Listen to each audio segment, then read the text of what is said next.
친구들 안녕. 저녁 먹었어요? 저도 간단하게 먹었어요. 참치찌개랑 아기포 좀 먹었어요. 저는 이렇게 뭐 씹는 걸 이런 걸 좋아해가지고 오징어랑 이런 거. 그래서 엄마가 어제 사주셔가지고 그거 먹었어요. 친구들 저녁 잘 챙겨 먹었는지 모르겠다. 오늘은 밖에 안 나가서 모르겠는데 어제 보니까 바람이 엄청 차더라고요. 그래서 그 며칠 전에만 해도 되게 봄날 같았는데 뭐 바람이 부니까 해가 떴는데도 엄청 춥더라고요. 그래서 그럼 꽃샘추위나 이렇게 반짝 추위에 잘 대비하면 좋겠다 그런 생각이 들더라고요. 이렇게 바람막이 바람 잘 막을 수 있는 거 그렇게 하고 목이 또 추우면 감기 걸리잖아요. 그러니까 뭐 목도리나 스카프나 이런 걸로 목 보호하고 이렇게 해서 감기 조심하면 좋을 것 같아요. 그리고 또 그런 신체 기능이나 이런 게 떨어지면 면역력이 좀 약해져서 감기가 더 오기도 하고 그러는 것 같아요. 그러니까 밥도 잘 챙겨 먹어서 이렇게 영양분도 또 골고루 섭취하고 그래가지고 건강도 유지하면 좋겠다 이런 생각이 들었어요. 그리고 오늘은 그냥 그런 생각이 들었어요. 진짜 진심을 담은 마음은 감동을 주는구나 그런 생각이 들었어요. 그래서 우리가 뭔가 슬플 때도 눈물이 나지만 또 슬플 때 흘리는 눈물은 치유의 효과가 있잖아요. 그래서 그런 것들도 진짜 뭐 울고 싶으면 실컷 울어도 되는 것 같아요. 그러면 그런 마음이나 그런 감정들에 대한 정화가 되니까 그것도 눈물은 꼭 필요하고 오히려 그런 우리가 느끼는 다양한 감정들은 다 느낄 수가 있잖아요. 그런 감정들을 억압받지 않고 충분히 그렇게 표현될 수 있을 때 우리가 더 건강하게 그런 마음과 그런 정신을 가지고 갈 수 있겠구나. 물론 또 마음이 신체로 연결이 되니까 그게 건강하고도 직결된다 이렇게 볼 수가 있을 것 같아요. 그러니까 늘 많이 웃고 상대적으로 밝은 마음을 내는 사람들이 더 건강한 몸을 유지할 수도 있을 것 같아요.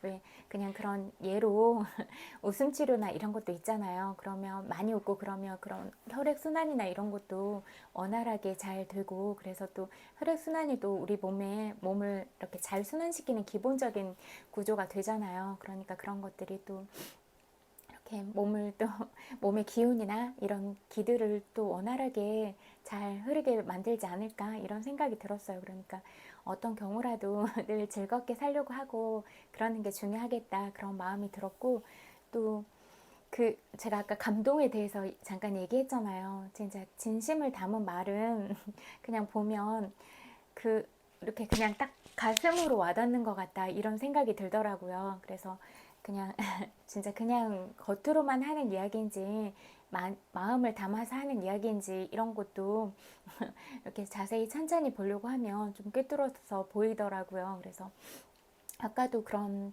마음들이 보여서 막 진짜 하염없이 눈물이 나왔는데 마음을 딱 건드려주는 그런 깊은 게 있더라고요. 그래서 어떤 사람의 한 생애 주기 중에서 어떤 부분이 얼마나 고단하고 힘들었을까 그런 부분도 느껴지고 뭐 내가 힘든 것도 힘든 거지만 온 가족들이 어떤 피해를 겪거나 어떤 물론 잘못된 일이 있으면 바로 잡아야 되고 그런 부분은 반드시 필요하다고 보는데 그런 게 어떤 일에 대해서 과하냐 과하지 않느냐 이런 비중을 둘 수가 있잖아요. 그런데 어떤 정도를 벗어나서 이렇게 너무 처분들이 과하게 처해지면 그거는 부당하다고 볼 수 있는 문제잖아요.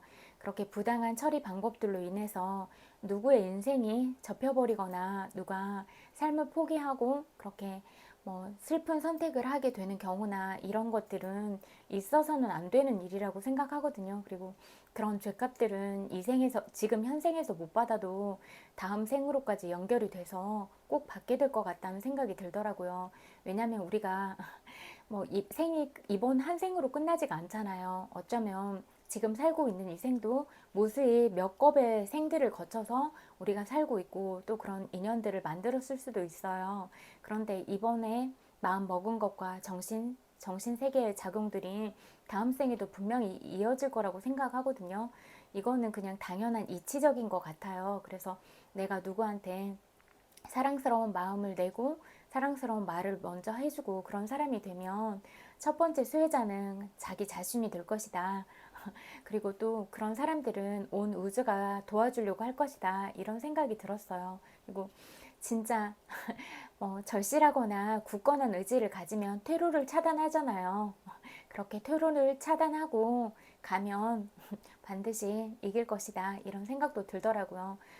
그렇 제가 그때도 말씀드린 것 같은데 퇴로를 차단해야 될 때와 하지 않아야 될 때가 있는데 불확실하면 퇴로를 열어둬야죠. 그런데 확실하게 이거 아니면 죽겠다, 죽음도 불사하겠다 하면 퇴로를 두지 말고 그대로 직진하는 게 옳을 수도 있다고 생각해요. 그리고 제 생각에는 그렇게 사사로운 욕심을 내지 않고 대의를 위해서 하고 늘 사랑을 품고 여러 사람을 보면서 그렇게 가는 건 온 우주가 돕는다.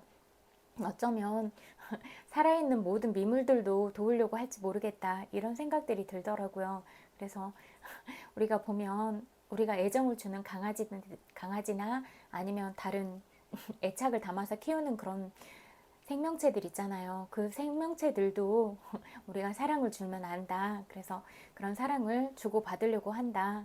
그렇게 보이잖아요. 하다못해 화초들도 정성을 줘서 가꾸면 진짜 예쁘게 푸릇푸릇하게 그렇게 살아나잖아요.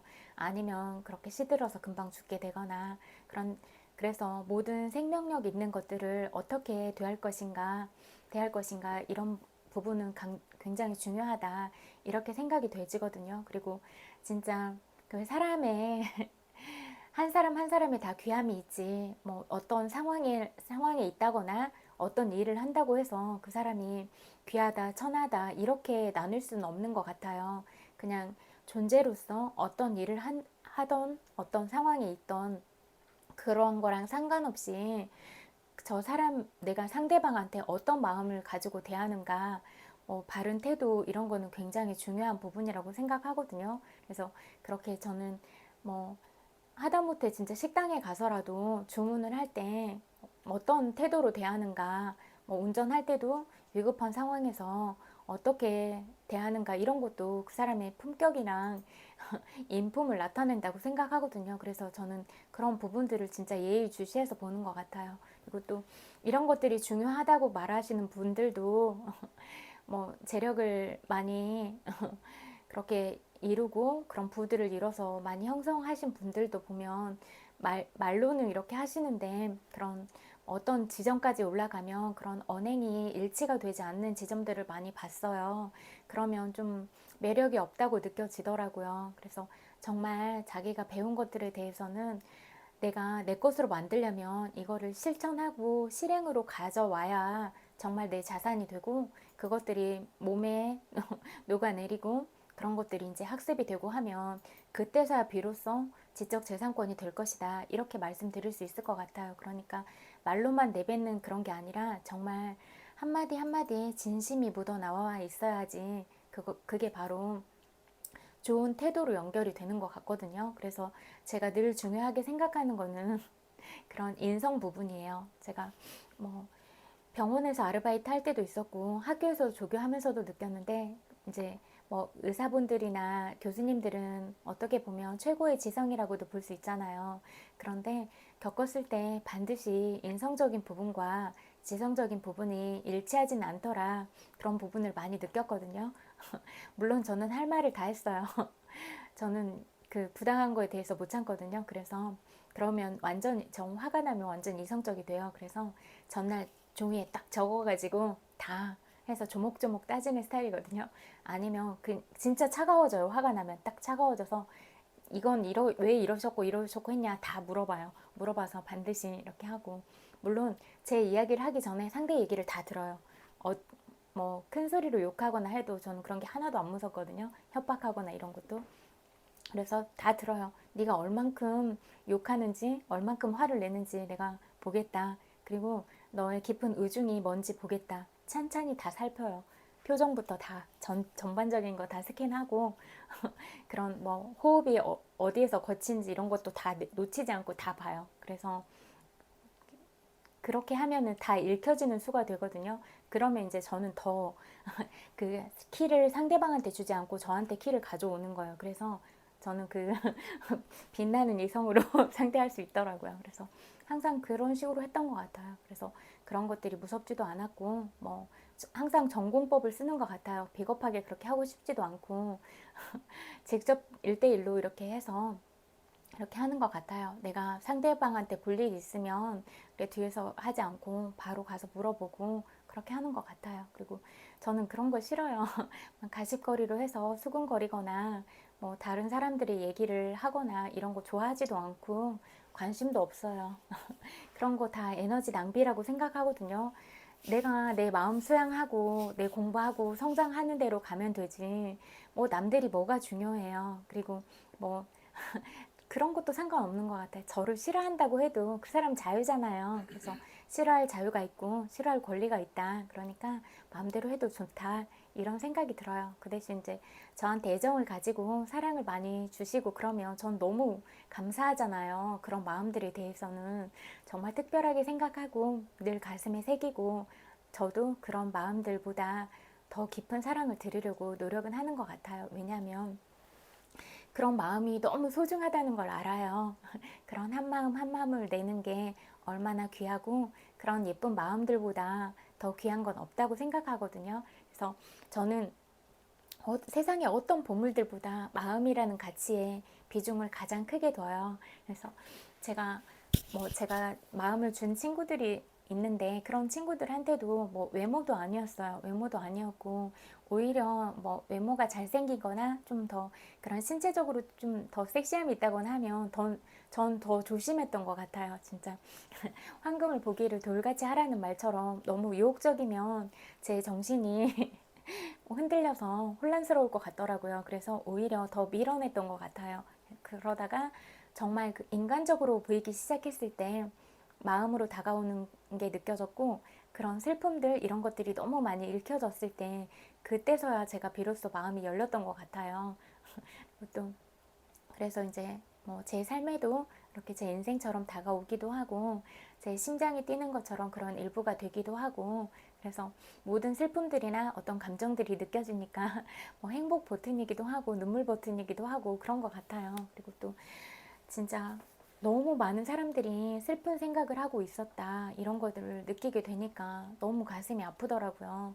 그리고 또 인생이 바뀌었다, 뭐 인생이 되었다 이런 말을 보니까 이런 마음들은 사랑은 누군가의 인생을 바꾸기도 하고 누군가의 인생이 될 정도로 이렇게 중요한 요소가 되는구나. 이거를 하루하루 순간들마다 너무 뼈저리게 느껴요. 그래서 그런 소중한 마음들에 대해서 늘 되새기는 것 같고 저도 이제 개인적으로는 힘든 부분들이 있기도 하잖아요. 너무 슬픈 거를 보면 너무 가슴 아프기도 하고 제가 생각하는 방향이랑 다르게 뭐 사실이나 진실이 아닌 것 같은 저는 제가 생각하는 가치가 정말 바르고 좋은 가치라고 생각하기 때문에 이런 가치가 그냥 쉽게 이용당하거나 뭐 소위 말하는 밥이 되거나 조롱거리가 되거나 그런 건 바라지 않거든요. 왜냐하면 친구들이 한 사람 한 사람 귀한 명품이듯이 저 또한 그런 존재이니까 그런 부분까지 허용하고 싶지는 않아요. 그래서 그렇게 다가오면 분명하게 경계를 둘 거거든요. 그래서 그런 부분들에 대해서는 정확하게 하고 가는 게 맞다 이런 생각이 들어서 그렇게 다가오고 그런 분들은 다 깨뜨렸어요. 그리고 그렇게 하면 안 된다고 생각하거든요. 정말 자기의 가족처럼 내 부인이나 뭐 자녀들처럼 그렇게 대해야 된다 이렇게 생각해요. 그리고 한 사람한테 무례하게 하는 사람이 전체한테 그렇게 존중하는 마음과 사랑을 줄 수 있다? 저는 아니라고 생각해요. 그래서 한 사람을 대하는 그런 태도를 보면 알 수 있다. 하다 못해서 식당에서도 그런 식당 아르바이트 하시는 분, 뭐 청소하시는 분, 그분들을 대하는 모습을 봐도 알 수 있어요. 그래서 그런 것들을 세세하게 보는 것 같아요. 그래서 그런 부분이 기본이라고 생각하니까 그런 부분들을 좀 더 예리하고 날카롭게 보려고 하는 것 같아요. 그리고 제가 늘 얘기했지만 그런 뭐 눈빛이나 뭐 미세 근육 또 그런 뭐 비지시적인 언어들 이런 건 속일 수가 없어요. 다 드러나기 때문에. 그리고 또 늘 마음을 닫고 그러면 얼굴 빛이 밝아요. 그리고 보면은 그런 예로 들어보면 스님들은 화장하지 않으시잖아요. 근데 늘 마음 수양을 하려고 하고 하니까 얼굴빛이 되게 맑으세요. 그래서 또 그런 분들 옆에 가면 되게 선한 기운 자체가 느껴지기도 하고 그러거든요. 그런 거는 정말 말로 뭐라고 설명할 수가 없잖아요. 그런데 느껴지는 그런 기운들이 있어요. 예전에도 여행하다 느꼈는데, 나이가 조금 있으신 분인데 너무 곱고 예쁘신 거예요. 그래서 진짜 무슨 자석에 끌리듯이 이끌렸어요. 그래서 사진 찍자고 해서 같이 사진 찍은 적이 있거든요. 그런데 계속 남았어요. 그 모습이, 그런 지었던 표정이나 그런 웃음이나 이런 부분이 뭔가 그런 삶에 대해서도 초월한 것 같은 그런 평온함이 있는 거예요. 그래서 그분이 살았던 삶은 잘 모르지만 그 상태에서는 진짜 평온함을 유지하고 있는 것 같은 그런 기분이 들었거든요. 그래서 두고두고 잊혀지지 않는 것 같아요. 그리고 저는 책에서도 봤는데 죽을 때도 사람들의 그런 빛이 다 다르대요. 그러니까 한 사람 한 사람이 각자 자기를 잘 닦았을 때 그런 아우라가 죽을 때도 그렇게 남아있구나, 그런 생각이 들었거든요. 그리고 또 그런 영적인 부분은 또 소멸되는 부분이 아니잖아요. 그래서 반드시 우리가 좋은 생각을 하건 나쁜 생각을 하건 다 그게 다음 생으로까지 연결이 되는 그런 영적인 부분이 될 것이다, 이렇게 생각해요. 그래서 저는 될 수 있는 대로 이제 다음에 하고 싶은 것들, 이런 것들도 그냥 계획을 하는 것 같아요. 내가 어떤 사람들을 만나고 싶고, 어떤 일을 하고 싶고, 어떤 나라에서 태어나고 싶고, 이런 것도 좀 구체화 시키고 있어요. 그런 것들도 또 우리가 진짜 마지막 축제는 알 수가 없잖아요. 그래서 그런 최후의 일념을 어떤 마음으로 가지고 갈 것인가, 이런 것들은 평상시의 마음이 돼야 된다고 생각하거든요. 그러니까 늘 마음을 닫고 스스로 내면을 살피고 이러는 게 가장 중요하지, 타인의 비난이나 그런 평가들, 이런 건 하나도 중요하지 않다, 그렇게 생각해요. 그리고 욕하는 사람도 그 사람의 자유다. 그리고 욕할 자유를 좀 주자. 내가 그냥 받지 않을 선물이라고 밀어내면 된다, 이런 생각이 들고, 제가 늘 이야기했잖아요. 사랑을 품은 사람 마음 안에서 그런 사랑스러움이 나오지, 사랑을 품지 않은 사람 마음에서 그런 게 절대 나올 수가 없다, 그렇게 생각하니까 그냥 자비의 마음으로 보고 안쓰럽게 생각하고 더 큰 사랑을 보내주고, 이런 게 중요할 것 같아요. 그래서 그런 외부에서 주는 그런 자극이랑 상관없이 내 마음에 평정심을 가지고 가는 게 중요할 것 같다, 이런 생각들이 많이 들더라고요. 그래서 어떤 부분으로 그렇게 방향을 잡고 갈 것인가, 이런 게 굉장히 중요한 것 같아요. 그리고 내가 스스로 그렇게 그런 길을 가려고 했을 때 더 좋은 그런 선연들이 오고 도와주는 인연들이 많이 올 것이다, 이렇게 생각을 해요. 진짜 고맙게도 제가 이렇게 사랑을 실천하려고 하고 그런 슬픈 부분들에 대해서도 많이 읽어드리려고 하고 하니까 정말 제가 생각했던 것보다 훨씬 큰 사랑을 받은 것 같아요. 그래서 이런 과분한 사랑을 받았는데 나는 정말 더 겸손하게 그렇게 살고 더 큰 사랑을 드리려고 하고 늘 진심으로 대해야 되겠다, 이런 생각이 더 들었어요. 진심이 아닌 적은 단 한 번도 없지만, 그리고 아 진짜 잘난 척 하지 말고 살아야겠다, 이런 생각도 많이 들었어요. 내가 얼마나 무식한 사람인가 그런 부분에 대해서도 더 알게 되니까, 내가 가진 오만함이나 그런 편견이 아직도 많이 남아있구나, 나는 아직 멀었구나, 갈 길이 멀었구나, 이런 생각이 드니까 진짜 얼굴이 빨개지고 부끄러웠어요. 제가 뭐 주제 넘게 그렇게 한 부분들은 너그러운 마음으로 용서 부탁드려요. 그냥 빈수레가 요란하다, 이렇게 생각해 주시면 고마울 것 같아요. 저도 더 겸손한 마음으로 제가 모르는 세상에 대해서, 그리고 친구들이 가진 그런 천재성이나 그런 사랑스러움들에 대해서 더 겸손한 마음 가지고 늘 배울게요. 그리고 저한테 늘 이렇게 많은 깨달음을 주셔서 정말 마음으로 감사드려요. 정말 정말 고맙습니다. 책 읽어드릴게요. 그리고 진짜 대의를 위해서 가고 그렇게 테러를 차단하고 가시는 길에도 늘 행운이 있었으면 좋겠고, 그동안 고생하신 부분들에 대해서도 좀 마음이 많이 편안해지시면 좋을 것 같고, 그리고 그런 내가 가진 주관적인 감정이나 이런 부분이 오버랩 돼서 좀 시야를 가릴 수도 있을 것 같은 생각이 들어서, 그냥 그래도 어떤 상황에서라도 객관성을 가지고 판단하면 그렇게 중심이 흔들리지 않고 갈 수 있을 것이다, 이렇게 생각이 돼요. 왜냐하면 우리가 감정을 가졌으니까 그런 너무 억울하다거나 그런 마음이 들면 흔들릴 수가 있을 것 같아서, 혹시나 해서 그럴 때일수록 객관적인 면들을 보고 객관성을 유지하는 것이 더 이성적인 판단을 하고 더 향후에 멀리 바라보고 갈 수 있는 그런 발판이 될 것이다, 이렇게 말씀드리고 싶습니다. 살아야 할 이유.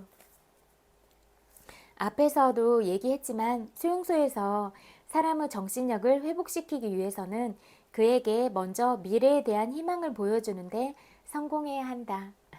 니체가 말했다. 왜 살아야 하는지 아는 사람은 그 어떤 상황도 견딜 수 있다.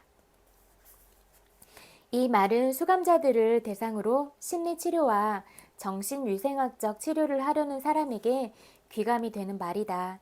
수감자들을 치료할 기회가 있을 때마다 그들이 처한 끔찍한 현실을 어떻게든 견딜 수 있는 힘을 주기 위해 그들에게 살아야 할 이유, 목표를 얘기해 주어야 한다. 아, 슬프도다. 자신의 삶에 더 이상의 느낌이 없는 사람, 이루어야 할 아무런 목표도, 그리고 의미 없는 사람이여. 그런 사람은 곧 파멸했다. 모든 충고와 격려를 거부하는 그런 사람들이 하는 전형적인 대답은 이런 것이었다. 나는 내 인생에서 더 이상 기대할 것이 없어요. 이런 사람에게 어떤 대답을 해 주어야 할까? 가장 필요한 것은 삶에 대한 태도를 근본적으로 변화시키는 것이다. 우리는 우리 자신에 대해 공부해야 했고, 더 나아가 좌절에 빠져 있는 사람에게 다음과 같은 이야기를 들려주어야 했다.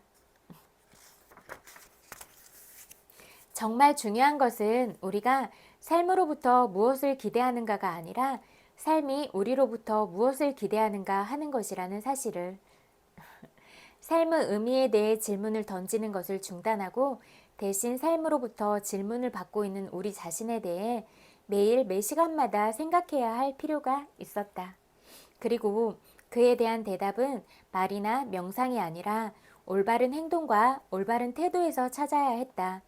인생이란 궁극적으로 이런 질문에 대한 올바른 해답을 찾고 개개인 앞에 놓여진 과제를 수행해 나가기 위한 책임을 떠맡는 것을 의미한다. 이런 과제들, 즉 삶의 의미는 사람마다 다르고 때에 따라 다르다. 따라서 일반적인 방식으로 삶의 의미를 정의하는 것은 불가능하다. 삶의 의미가 무엇인가에 대한 대답은 포괄적으로 할 수 있는 것이 아니다. 삶이란 막연한 것이 아니라 현실적이고 구체적인 것이기 때문이다.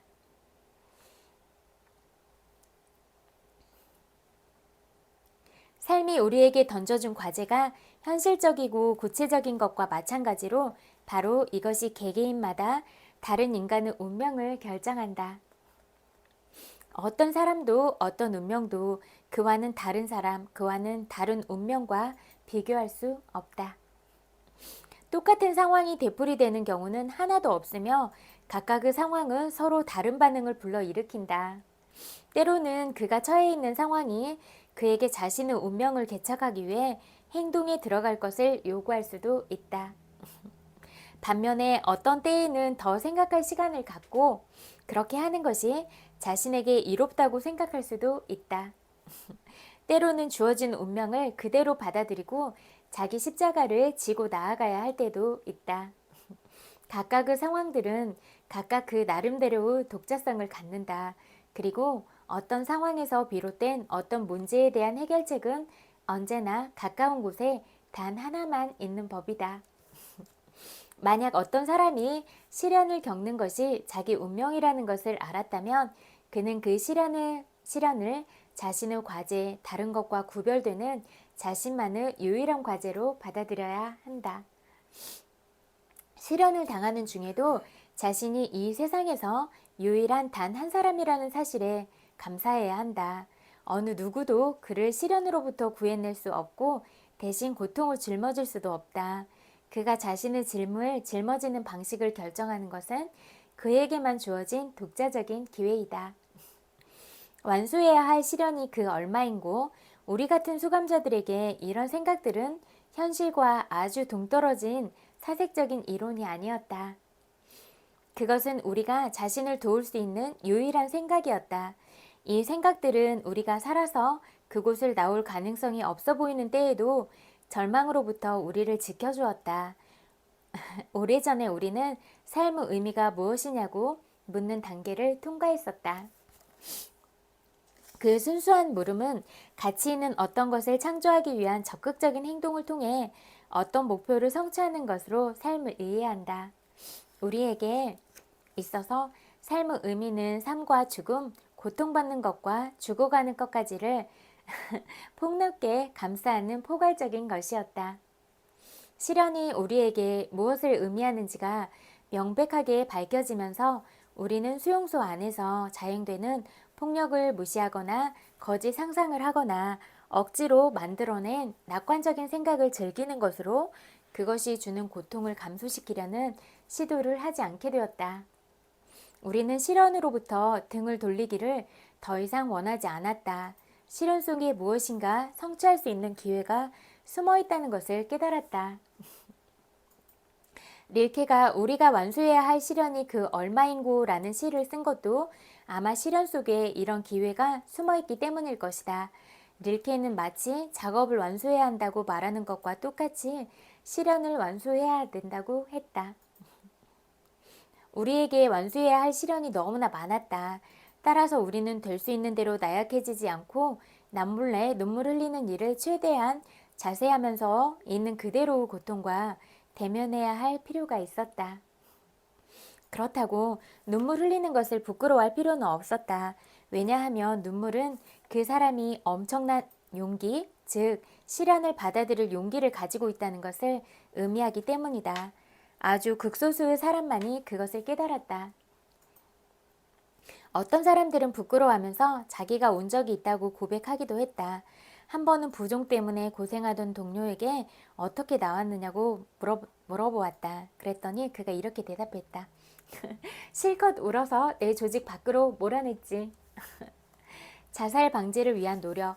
강제 수용소에서 조금 여유가 생겼을 때 나는 개인이나 집단을 대상으로 정신요법과 정신건강법을 이용한 치료를 시도해 보았다. 개인을 대상으로 하는 정신요법은 일종의 인명구조와 비슷한 성격을 띠고 있었다. 말하자면 자살 방지책의 일종이라는 것이다. 수용소에는 자살을 시도하는 사람들의 생명을 구하는 것을 금하는 엄한 규칙이 있었다. 예를 들자면 목을 매 자살하려는 사람은 목에 달려있는 줄을 끊는 것도 금했다. 따라서 이런 일이 일어나기 전에 방지하는 것이 중요했다. 나는 아직도 두 개의 자살 미수 사건을 기억하고 있다. 두 사건의 성격이 놀라울 정도로 비슷했다. 두 사람 모두 자살 동기를 털어놓았다.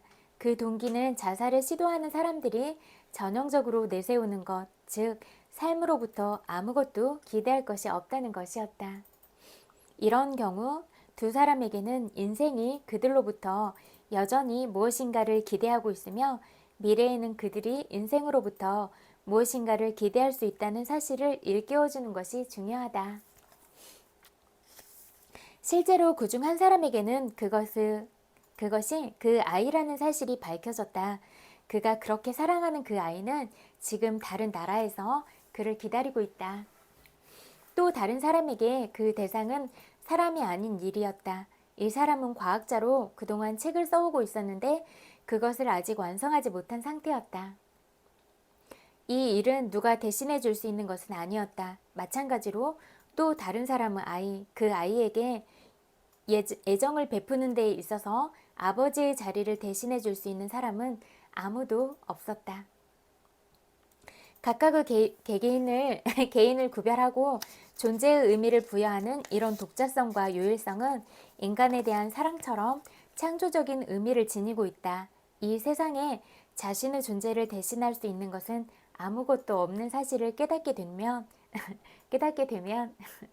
생존에 대한 책임과 그것을 계속 지켜야 한다는 책임이 아주 중요한 의미로 부각된다.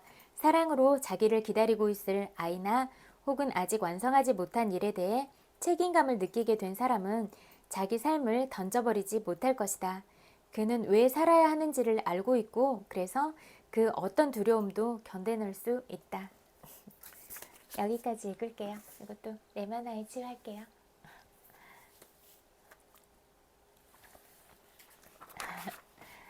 억압된 감정. 감정은 에너지이기 때문에 표현하려고 한다. 엮이는 가정의 아이들에게는 자기 편이 되어줄 사람도 자기의 감정을 표현할 만한 대상도 없다. 그래서 아이들은 그들이 아는 유일한 방법인 밖으로 표출하거나 또는 안에 갖고 있는 것 외에는 감정을 표현할 방법이 없다. 이러한 억압이 초기에 자리 잡을수록 억압된 감정들은 더 파괴적이다. 표현되지 못하고 해결되지 못한 이러한 감정들은 나는 초기 고통이라고 부른다. 초기 고통을 다루는 작업은 최초 정신적 충격을 재경험하는 부분과 억압된 감정들을 표현하는 부분을 포함하고 있다. 일단 이 작업이 이루어지고 나면 그 사람은 억압된 감정을 더 이상 안으로나 밖으로 표출하지 않게 될 것이다. 최근까지도 초기 고통에 관한 연구를 뒷받침해 줄 만한 과학적 근거가 거의 없었다. 프로이트는 중요한 자아 방어 기제로서 억압, 분열, 전이 등에 대한 광범위하게 연구하였다. 그는 일단 이런 방어 기제들이 형성되고 난 후에는 자동적으로 그리고 무의식적으로 작동한다고 주장했다. 그러나 프로이트는 이런 심리적인 기제들이 어떻게 작용하는지에 대해서는 정확하게 설명하지 않았다. 예를 들어 고통스러운 감정들을 느끼지 않을 경우 우리의 뇌에 어떤 일이 일어날 것인가. 물리치료사들이 그나마 이런 방어 기제들이 작동하는 몇 가지 방식들을 설명해주고 있다. 예를 들어 근육이 긴장하면 감정이 무감각해진다. 또 화를 내면 이를 뿌드득거리거나 턱이 긴장되는 것을 종종 볼 수 있다. 감정은 그 사람의 호흡을 잠깐 동안 멈추게도 할 수 있다. 얕은 숨을 내쉬는 것은 감정적인 고통을 피하기 위한 일반적인 방법이기도 하다. 이거랑 상관없는 얘긴데 저는 웃음소리에서도 그 사람이 진짜 너무너무 행복해서 웃는지 아니면 공허한 웃음을 웃는지 그런 것도 다 느껴지더라고요. 소리에 따라서 다 달라요. 사람들은 공상에 빠짐으로써 감정을 멈추기도 한다. 나는 내 인생의 좋은 시절들을 분노에 대한 거의 공포증적인 두려움 속에서도 보냈다. 분노를 폭발하는 것을 상상하면 그것은 버림받거나 벌을 받을 만한 끔찍한 일이었기 때문이다. 그리고 이런 상상을 하는 동안 나는 근육이 긴장되거나 얕은 숨을 내쉬곤 했다. 여기까지 읽을게요.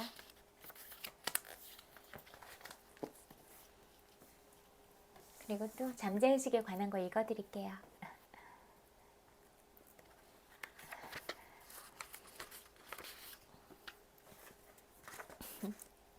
이거 들어보세요. 다른 사람이 잘 되는 거를 진심으로 축하하라고 늘 얘기했잖아요. 들어보세요.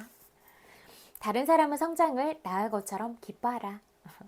어느 해 8월 초호화 크루즈에서 세미나를 개최한 적이 있다. 크루즈는 캐나다와 알래스카를 경유했는데 캐나다의 빅토리아에 도착하자 법학을 전공하는 학생 18명이 배에 올라 내 강연을 들으러 왔다. 우리는 그날 오후 내내 잠재의식의 지혜와 놀라운 능력을 주제로 토론했다. 몇몇 학생은 잠재의식의 힘에서 배운 원리를 실천했더니 이전과 비교할 수 없을 정도로 부유하고 행복하며 심적으로 평안한 삶을 살고 있다고 간증했다. 크루즈 세미나를 들은 사람 중에 언학 교수 어멘다가 있었다. 어멘다는 학자이자 교수로서 성공한 비결 중 연구에 쏟은 시간과 열정은 극히 일부분이라고 고백했다. 연구를 시작한 초반부터 동료 학자들이 성과를 거둘 때마다 기뻐했어요. 인류 지식과 학문을 위해 협업하는 한 팀이니까 누가 성공하든 곧 제가 성공하는 거라고 생각했어요. 그 결과 어떤 일이 일어났나요? 어멘다가 뭐라고 답할지 짐작이 갔다. 동료들이 모두 성공했어요. 증가호 법칙을 몸소 느끼며 어디든 풍부하게 존재하는 부를 누렸습니다. 그런데 주변 사람들이 잘 되는 것을 진심으로 축하하고 기뻐하니 제 일도 잘 풀리기 시작했어요. 동료들과 마찬가지로 발전하며 부를 누릴 수 있는 거지요. 어멘다는 마음의 법칙을 꽤 정확히 이해했다. 타인의 성공을 바라는 생각이 어멘다의 잠재의식에 스며들었다. 어멘다은은 유서 깊은 명문대학교의 최연소 교수로 취임했다. 잠재의식에 새겨지는 모든 생각은 60배, 100배, 심지어 1000배까지 증가한다.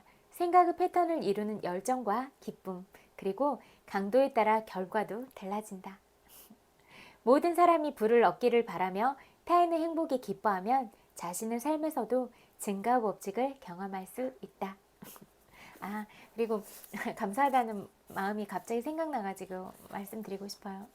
뭔가 제가 또 어떤 부분에 대해서 이렇게 마음으로 힘을 드리고 싶다 이런 생각을 했었는데 또 그런 제 마음을 알아주고 좋은 쪽으로 기운을 몰아준 친구들이 있어서 정말 너무너무 감사하고 마음이 벅찼어요. 그래서 정말 가깝다고 느꼈어요. 진짜 뭐 떨어져 있어도 마음의 거리가 이렇게 가깝구나. 정말 마음을 나누는 정말 친구 같다. 어떻게 보면 뭐 제가 그때도 특별하게 마음의 안전지대라고 느꼈던 그런 친구가 있거든요. 근데 그 친구는 진짜 어김없이 그런 마음을 보여줬던 것 같아요. 근데 그 친구가 표현을 잘 하는 편이 아니라 제가 더 적극적으로 하고 그런 사람들이 더 많이 띄잖아요, 눈에. 그래서 잠깐 잊고 있었는데 그런 잊고 있었다는 사실이 많이 미안했어요. 그래서 그런 마음들을 더 보려고 했던 것 같아요. 그래서 너무 서운해 하지는 마세요. 제가 그런 표현을 잘 하지 못하더라도 그런 부분까지 좀 더 세세하게 보려고 더 노력을 할게요. 보면은 그런 거 있잖아요. 말썽을 막 부리는 친구는 귀엽고 더 이렇게 눈에 띄니까 더 손이 갈 수도 있지만 오히려 조용하고 그런 사람들이 좀 관심이나 사랑이 덜해질 수도 있잖아요. 그런데 우리가 그렇게 조용하게 있는 사람들도 더 자세히 들여다보려고 하는 그런 마음가짐과 시각들이 필요하다 이런 생각이 많이 들었어요. 예전에도 그런 생각을 하고 있었는데 제가 또 친구들을 만나고 경험하면서 또 그런 생각이 더 들었던 것 같아요. 그래서 좀 더 세세하게 못 살펴준 게 미안하다 이런 생각이 들었어요. 그리고 그래도 변함없이 그런 마음들 그런 사랑들을 보여줘서 정말 감사하다 그런 생각이 많이 들었어요. 그리고 제 성격이랑도 좀 비슷한 것 같기도 하고 좀 많이 매력적이라고 느껴요. 정말 예쁜 것 같아요, 다들. 증가의 법칙이 통하지 않는 이유. 로저가 강연 후 나를 찾아왔다. 가르치시는 내용이 이론적으로는 좋은데요. 실전에서는 안 통해요. 박사님 강연을 들은 지난달부터 하루에 2번씩 번영, 풍요, 성공을 확언하고 있는데 아무 일도 안 일어났어요. 제가 지지를 못 사는 게 놀라운 건 아니죠. 놀라운 일은 아니죠. 사업으로 본 돈이 고스란히 세금으로 빠져나가니까요. 고리타분한 공무원들과 복지수당을 축내는 사람들에게 산채로 잡아먹히는 기분입니다. 대화를 나눠보니 스스로 의식하지는 못하지만 늘 경제적인 어려움을 한탄하는 모습이 보였다. 그는 정부, 세금제도, 연방정책, 복지제도 등 사회 시스템을 탓하며 자신이 그로 인한 피해자라고 굳게 믿고 있었다. 잠재의식은 가장 주목받는 생각을 흡수해 인생에서 경험으로 보여준다고 강연에서 말씀드렸었죠? 이 내용 기억나시나요? 당연히 기억하죠. 그렇지 않으면 제가 왜 번영을 확언하는데 시간을 쓰고 있겠어요. 그가 곧바로 응수했다. 나는 다시 물었다. 번영을 확언하는데 시간을 얼마나 쓰시나요? 아침 저녁 5분씩이요. 박사님께서 그렇게 하라고 하셨잖아요. 맞지요? 금전적인 어려움이라든지 세금이나 정부에 대해 생각하고 이야기하는데 하루에 몇 시간을 얼마나 쓰시나요? 로저의 표정이 급변했다. 아, 무슨 말씀이신지 알겠습니다. 금전적으로 어렵다고 끊임없이 불평할수록 문제가 계속 커져 궁핍하게 됩니다. 자기가 피해자라고 생각하면 잠재의식이 힘을 발휘해 정말 피해자로 만듭니다. 지금 겪고 계신 문제에 관해 외부 요인을 탓하시면 그런 외부 요인은 먹잇감이 되는 겁니다. 하지만 상황의 주인이 바로 나 자신이라는 점을 깨달으면 진정으로 상황의 주인이 될 수 있어요. 이것이 진정한 마음의 법칙입니다. 내 제안에 따라 로저는 사고방식을 바꿨다. 자신이 처한 상황과 환경의 조건을 바꿔줄 창조적인 생각을 하기 시작했고 매일 부의 생각에 집중하도록 돕는 확언을 했다. 내면의 진리를 마음에 새기자 로저의 사업은 번창했고 부가 로저의 삶 안팎으로 풍요롭게 흘렀다. 월말이 되자 경제 상황에 엄청난 변화가 일어났다는 사실이 확인되었다. 로저는 결핍과 한계에 대한 생각을 버리고 좋은 것을 확언할 때 훨씬 더 큰 이익을 얻는다는 사실을 몸소 체험했다. 부에 집중하는 것이 경제적으로 성공하는 길이라는 것을 깨달은 것이다. 여기까지 읽을게요. 친구들, 그리고 오늘도 또 제 이야기 들어주셔서 너무너무 감사드려요. 늘 고맙습니다. 그리고 부족한 저한테 늘 가르침을 주고 그렇게 영적으로도 깨달을 수 있도록 하고 다른 배움의 길로도 안내해주고 그래서 너무 감사드려요. 그리고 사랑스러운 모습들 더 많이 볼 수 있게 그렇게 보여주셔서 너무너무 고맙습니다. 그리고 지금도 정말 예쁘지만 그렇게 어릴 때부터 그런 모습들을 보면 더 소중하게 느껴지는 것 같아요. 그런 아이들의 곱디 고운 모습들 있잖아요.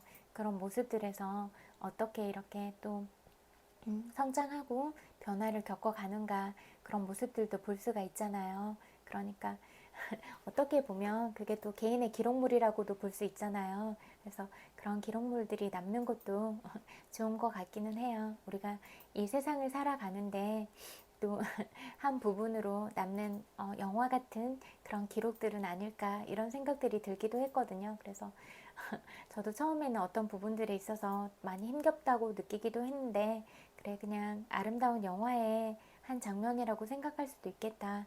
그리고 오히려 더 많은 사람들한테 마음을 나눌 수 있는 기회가 생긴다면 내가 진짜 그런 실천하고자 했던 그런 사랑의 가치들이 더 멀리 날아갈 수도 있겠구나.